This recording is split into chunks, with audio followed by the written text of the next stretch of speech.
This is Untitled Boxing Game, a Roblox boxing-based fighting game. It is also my favorite fighting game because it is currently the only fighting game that I know how to play. Okay, I know, I'll get into a serious fighting game someday. But for now, this is my introduction to the fighting game genre, and man, have I had a blast with it. And honestly, I just wanted an excuse to ramble about it, so here's an entire video about Untitled Boxing Game. First, a little bit of background. Untitled Boxing Game, or UBG for short, was created in June of 2023 by Roblox user Drowning Some. Inspired by the boxing manga, anime, and PlayStation 3 title Hajime no Ippo, UBG is a mechanically basic but very well-polished PvP boxing game. Although there are different fighting styles, the base moveset remains the same across all styles, with the only differences being adjusted stats and occasionally a special ability. Your base moveset consists of only 4 buttons: light attack, heavy attack, dodge, and block. Light attacks are fast but weak and can lead into a light attack combo for a reliable source of damage. Heavy attacks are strong but slow. If you land an attack on your opponent when they're also attacking, you'll counter their attack. Properly timed dodges avoid attacks, and blocks reduce incoming damage, as long as you have block durability. Everything except blocking costs stamina, so keep an eye on that blue bar underneath your health. Knock down your opponent 3 times to win. Pretty simple. What I love about the design of UBG is that it's super intuitive and easy to pick up, but difficult to master. Something that has always irked me about mainstream fighting games is how difficult it can be to understand the visual language as a beginner. Wait, that move is unblockable? How was I supposed to know that? How come this attack can be interrupted, but this one can't? Oh, now I'm getting comboed. How do I get out of this combo? Can I get out of this combo, or should I just sit back and wait until my character is back to their idle animation? UBG does not suffer from this problem in any capacity, as it has clear visual and/or audio cues for every action and circumstance. If the opponent flashes with a red outline, they're throwing an attack that can be dodged. If they flash with a red highlight, they're throwing a heavy attack. If they flash white, they're dodging, and if they have a shield icon, they're blocking. Even status effects are shown in big, bold letters on your screen, so there's no chance at all to be confused about what's happening. The game will literally spell it out for you.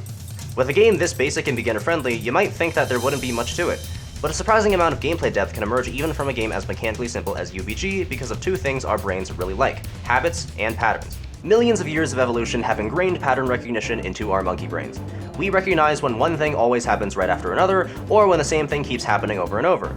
This base instinct, fine-tuned for survival in the harsh wilderness, is what I use to gain an edge over people in a Roblox game. In the fighting game community, this is known as mind games. In other words, mind games are the process of manipulating your opponent's expectations and decision-making to gain an advantage in the match. For example, during the middle of a combo, if I pause, throw a light, pause again for the same duration, and throw another light, what might you expect to come next? A pause and a light, right? So you'll prepare yourself to dodge the next light, and oh, that's not a light! Bam! However, our inclination to recognize patterns isn't always a detriment. It can also be a tool. Use your own sense of pattern recognition to identify when your opponent does the same thing over and over, and take advantage of it as much as you can until they switch tactics, if they ever do. Analyzing your opponent's habits and behaviors to predict and counter what they might do next is known as reading your opponent. Habits and patterns, reading, and mind games, these concepts make up the core of UBG's gameplay. Adopting different strategies for tackling different types of playstyles, preventing your opponent from predicting what you'll do next, and taking advantage of your opponent's habits are all especially important to becoming proficient in UBG. Unless you have really good reaction speed. The only big downfall in the design of UBG is how it sort of falls apart at higher skill levels. Light attacks are not designed for you to be able to dodge by simply reacting to when it happens. It's possible, especially with slower styles, but you're not supposed to be able to do it reliably. I know this because Drowning himself wasn't able to do it when I fought him, and because it makes no sense from a game design standpoint. When you can't consistently react to light attacks, you're forced to predict when it might happen, constantly weighing when and how to act. What might run through your head when you're approaching your opponent? If you preemptively dodge, you'll be able to avoid a light attack, but not a heavy attack. If you wait, you'll be able to dodge a heavy attack, but a light attack might hit you instead. If you decide to go for a counter, you'll be able to reliably counter a heavy attack, but countering a light attack is riskier due to its speed, which means your attack must be prepared even earlier. But if you prepare your attack too early, it may be easier to predict and dodge. Players who can dodge light attacks by reaction, which I'll call react dodgers, can ignore half of the game's balancing in favor of just dodging everything. Wait for your opponent to throw an attack, dodge it, hit them a bunch of times, and repeat. Now, this issue was partially remedied in an update that added feinting. To feint, throw any attack, and before the attack lands, hit the other attack button to cancel your first attack and throw the second one instead. You can cancel a heavy and immediately throw a light attack instead, or cancel a light attack and immediately throw a heavy attack instead. But even this doesn't fully resolve the issue. If you're up against a react dodger and you perform a light-heavy feint, the window for feinting a light is so tight that the timing is relatively consistent across all styles. Even if it lands, you can't feint twice in a row, so the React Dodger knows your next attack will either be a regular light or a regular heavy, both of which they can dodge. If you instead throw a heavy light feint, the React Dodger can just wait until either your heavy turns into a light or until the heavy attack windup is about to end. If you feint early, they'll react to your light. If you feint late, you can extend the windup longer than a standard heavy attack, but the timing will still be so similar that they could simply wait until the end of the heavy attack, preemptively dodge, and in most cases dodge your attack anyway regardless of whether it ends up being a feint or a regular heavy attack. A React Dodger has no reason to be afraid of a heavy or a heavy light feint, which leaves you with only two options for attacking: light attack or light heavy feint. The only time you'll be able to throw a regular heavy attack is during a stun, such as a perfect dodge, guard break, or stamina break. Good luck getting any damage in with half your attacks being functionally useless and never being able to land a light attack combo. If you are a React Dodger, good for you, but why are you playing? I can't imagine every round being a completely one-sided stomp is fun, especially when there's no real combos to make your gameplay look any more interesting than that of someone who just started. And I don't know what it's like for two React Dodgers to fight each other, as I am not a React Dodger, but if I had to imagine, it's two people playing chicken for 10 minutes throwing out nothing but lights and light heavy feints. It's much more advantageous to be the person dodging, as a perfect dodge effectively stuns your opponent long enough for one free hit, granting you access back to all your attacks, which means the most effective way to play at high-level UBG is to just shimmy back and forth in and out of range and throw bait attacks, hoping that your opponent is dumb enough to strike first. Just play another fighting game, man. There's nothing left for you here. Half the time I see a champion-ranked player in a server, they're just watching someone else fight instead of actually fighting, probably because they already know they're going to win in under 2 minutes. I mean, isn't it lonely at the top? But I do have a solution. If the game balance falls apart around champion rank, which is when you generally start to see players who can react dodge, then add in a special ranked game mode known as champion mode, only unlocked when you reach champion rank. In champion mode, every attack windup is twice as fast. Good luck react dodging a 2x speed Hitman flicker jab. And just so players are discouraged from abusing what, to them, is basically easy mode, your rating earnings are halved unless you fight in champion mode. What do you think? Okay, yeah, a change that drastic is risky, and even if it would work, the competitive scene for UBG, which is apparently a thing, would probably crucify Drowning if he did something like that. Anyway, that's all I have to say about the game design of UBG. Let's talk about fighting styles. As I said before, all fighting styles in UBG are pretty much equal. People in the community whine about balancing all the time, but unless you're at champion rank and you need to squeeze out every last tiny bit of advantage you can get over the other player, it really doesn't matter whether you're using basic, hitman, or shotgun. It's literally all the same moveset. People tend to not believe me when I say every style is balanced, but seriously, even the quote-unquote bad styles aren't unusable, just kind of redundant. Turtle, for example, which has a stronger guard at the cost of a weaker forward dash. I mean, cool. Guarding isn't a desirable state in UBG anyway, it's a safety net for when you've messed up. Blocking an attack doesn't give you an advantage, it just softens your disadvantage. You can't punish a blocked hit because you still suffer hit stun. So if every style is pretty well balanced, how do you decide which style you want? Although I could review the pros and cons of every single style in UBG, I don't want this section to make up 80% of the video, so to save time, I have devised the UBG fighting style graph. Any style in the game can be mapped onto this graph. Simply by looking at a style's location on the graph, you should immediately be given a decent idea of what you should expect from that style. Instead of reviewing every single style individually, I'll review each section of the graph, explaining which styles fall within that category and what they have in common. The x-axis is between speed and power. Styles on the left are faster but weaker, whereas styles on the right are slower but stronger. The y-axis represents how gimmicky a style is. Does it introduce new mechanics or apply special effects? If so, how much do they impact gameplay? The more gimmicky a style is, the higher up it will be. Let's start with the dead center, which I'll call true basic. These are styles that are neither particularly fast nor particularly powerful and have little to no gimmicks. This includes basic, counter, and turtle. These are no-frills styles that don't do anything too fancy, and as such are the most versatile styles. The most gimmicky of these three is counter, which has weaker base damage in exchange for boosted counter damage. This is a great place to start if you're not sure what kind of style you'd like to play, or if you want to hone your fundamentals.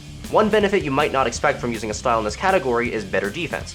Any style that gets too gimmicky has to sacrifice a lot in other areas to make up for it, and right after decreasing damage or speed, block durability is usually the next to go.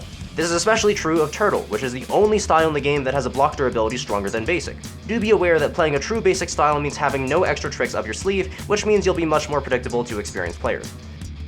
Next, let's move left into the basic speed section.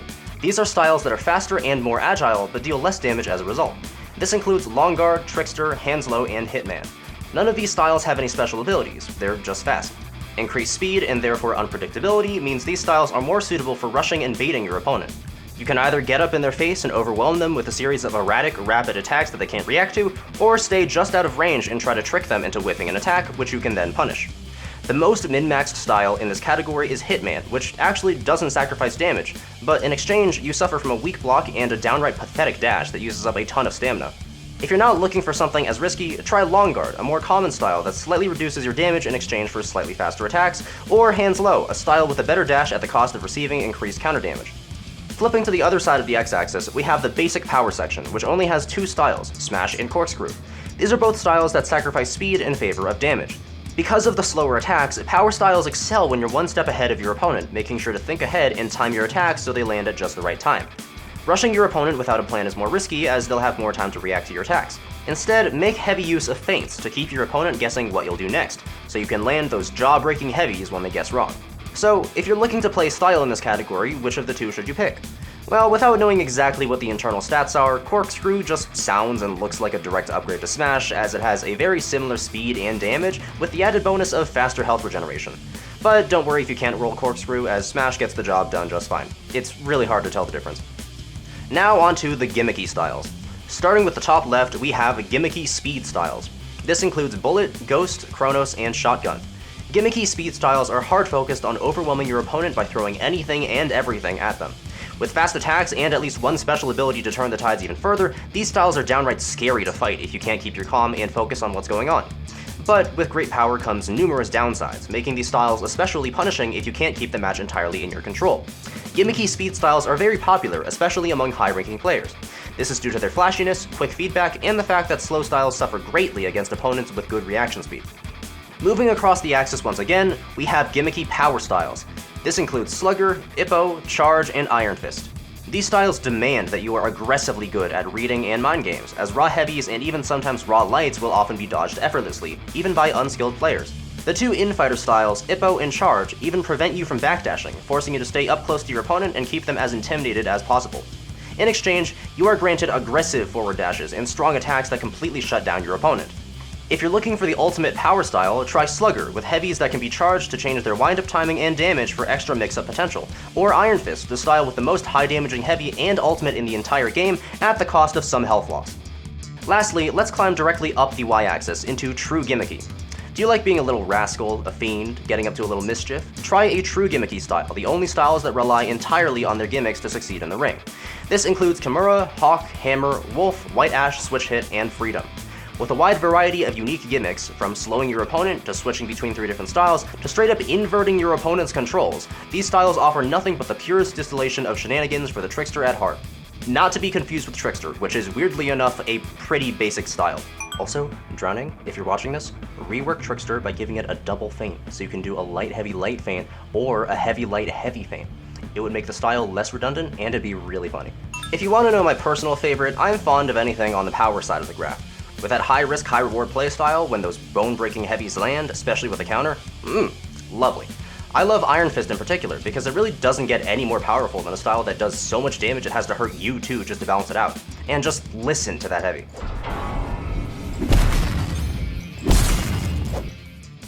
Now that's good sound design. Chances are, if you've gotten this far into the video, you either play this game or you're interested in it. So to finish off this video, here are my top 3 tips if you're someone looking to get into Untitled boxing game. Tip number 1, start with a basic style. Many new players in UBG tend to assume that if a style is rarer, that must mean it's better. This is completely wrong. When the description tells you that rare styles are just cooler, it's not lying. Gimmicky styles may have more tricks up their sleeves, but every cool ability comes with a downside. The fancier a style's abilities are, the worse the downsides will be, which means if you don't know what you're doing, taking one of those flashy styles into the ring is just going to get you humiliated. Believe me, basic doesn't mean bad, and rolling it away as soon as you join won't do you any favors. You'll have a much easier time learning the game if you keep it simple to start. Tip number 2, size up your opponents. Nothing is more demoralizing to a beginner than getting completely obliterated in their first few matches. To avoid this, don't just beeline for the nearest available ring. Look at who you'll be up against. Do they have an emblem above their head? If so, that means they've played enough ranked matches to receive a rating. You'll see one of 5 different colors on this emblem: brown, gray, yellow, blue, or red. Brown and gray are the bronze and silver ranks. These are beginners, just like you. Yellow and blue are the gold and diamond ranks. These are seasoned players who should know what they're doing. And red is the champion ranks. This is the highest ranked category in the entire game. Do not fight these people until you are very familiar with the game, and even then, don't expect to win. Sometimes a player won't have an emblem. This means they haven't played enough ranked matches to receive a rating, but it doesn't mean they're incompetent. Instead, locate their name in the leaderboard and see how many knockdowns they have. Players generally gain their footing around 100 knockdowns and begin to plateau in skill at around 1000.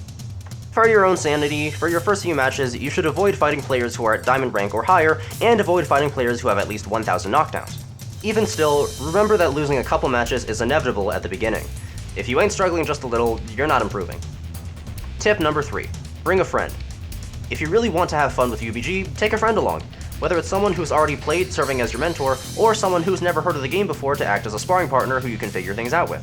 Fighting random people gets boring after a while. Trust me, I know. With that being said, I have officially run out of things to say about this game. Where are we at? Almost 16 minutes? Dang. I understand UBG isn't the most sophisticated of fighting games, and I don't play it as much as I used to. I pop back in for a few matches whenever there's an update or a friend wants to play, but otherwise, I've pretty much gotten as good as I'll ever get at the game and seen about everything it has to offer. Regardless, it will always hold a special place in my heart as the one fighting game that firmly held the interest of one teenager who very much doesn't play fighting games, and taught him that fighting games can be more than just rote memorization. And hey, maybe this will be what finally gets me to try a fighting game with my friends. If you've got any recommendations for good beginner entries to the fighting game genre, feel free to toss them in the comments, and maybe one day you'll see me post a clip or a video of me throwing down with my friends using more than just punches. Now it's time for me to hibernate for another year when I'll get the urge to make another video about a niche topic nobody cares about. Until next time, I'm Steven Scripps, and thank you for watching.